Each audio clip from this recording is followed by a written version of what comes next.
Welcome to Facts TV News, where everything is true. Gang feud behind triple murder in Dunkirk, stated police. The police say a gang feud is behind the murders of 3 men on the Bury Street in Dunkirk in eastern Kingston. Commander of the Kingston East Police Division, Senior Superintendent Tammy Chambers, says the incident happened around 10 a.m. It's a gang conflict in the area with the men from 110, the Black Street Gang. There is an internal conflict going on. Chambers said the police are following several leads in their investigation. The police have so far identified one of the men as Shaggy.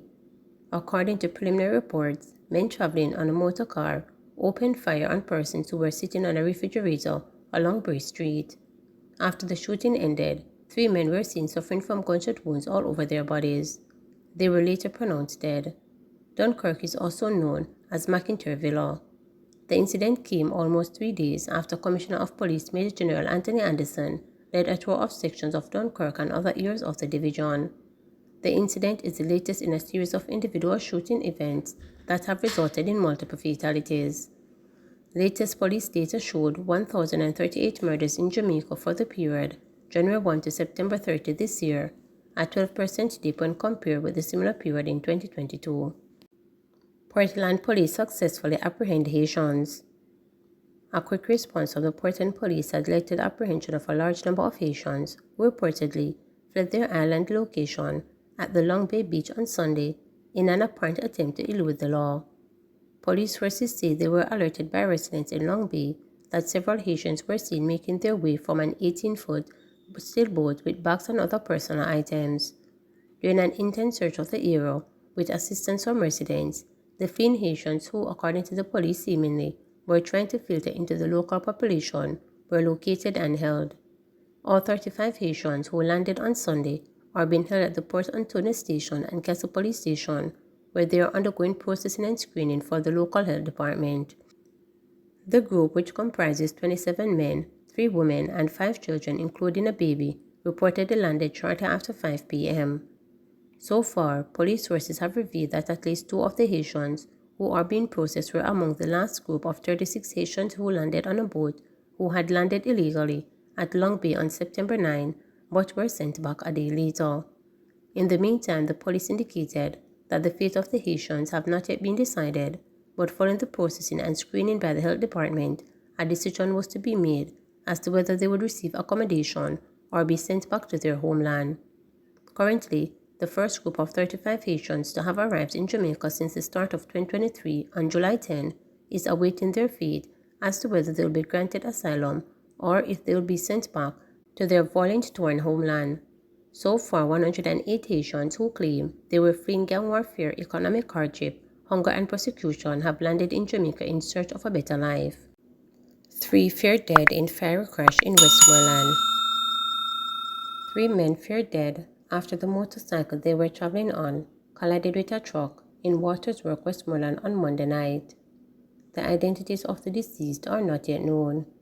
Reporters understand that the truck caught on fire shortly after the collision.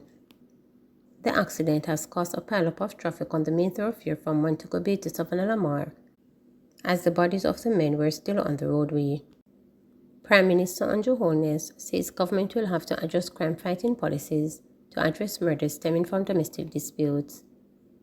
Prime Minister Andrew Holness says the government will have to adjust its crime-fighting policies to address that wave of murders stemming from domestic disputes. This as he noted that murders linked to gang warfare have been decreasing, but murders linked to domestic situations are up. Mr. Holness also expressed concerns about the growing number of mass murder incidents taking place across the island.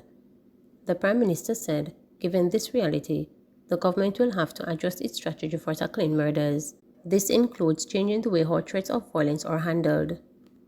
He was speaking at a Jamaica Labour Party meeting in northern central Clarendon on October 16. It is always a concern when we see quadruple murders, when we see double murders and triple murders taking place, when we see some of the bizarre murders taking place, and you have to wonder what has gone wrong with the morality of the society.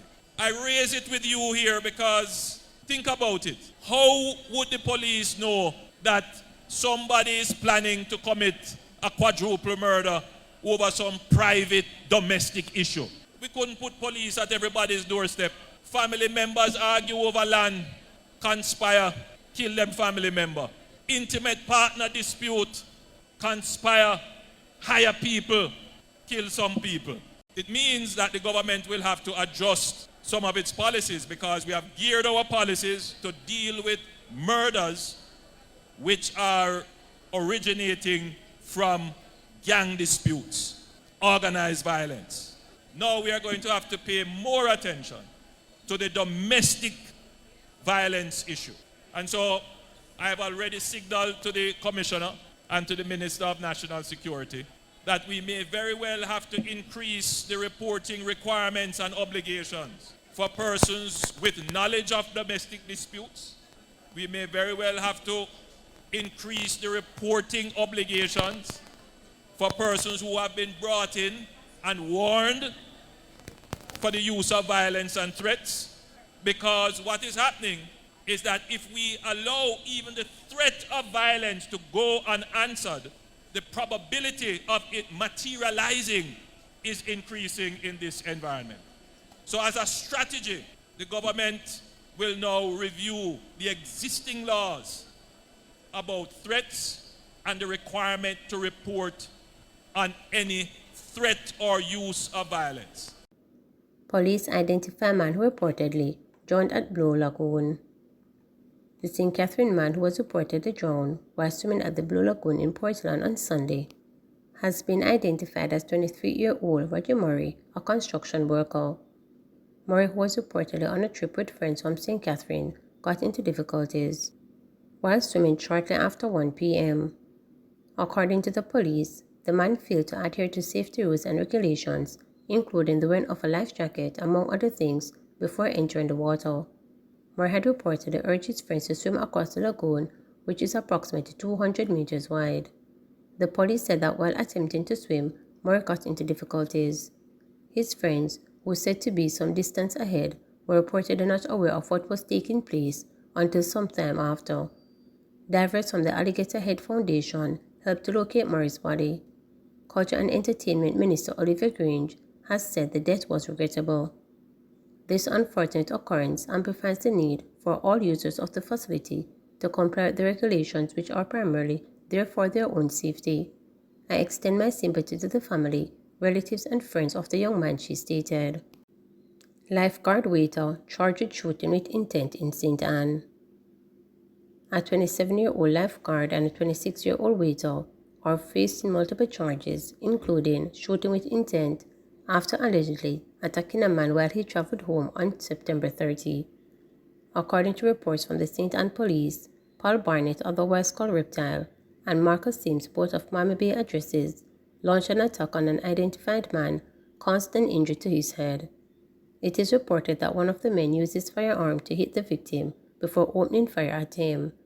He managed to escape his attackers and filed a report. During a specialized operation in the parish on Saturday, October 14, Barnett and Sims were apprehended. They have been charged with shooting with intent, possession of a prohibited weapon, and unauthorized possession of ammunition. Their court dates are being finalized. Please remember to subscribe, like, share, and click the notification bell.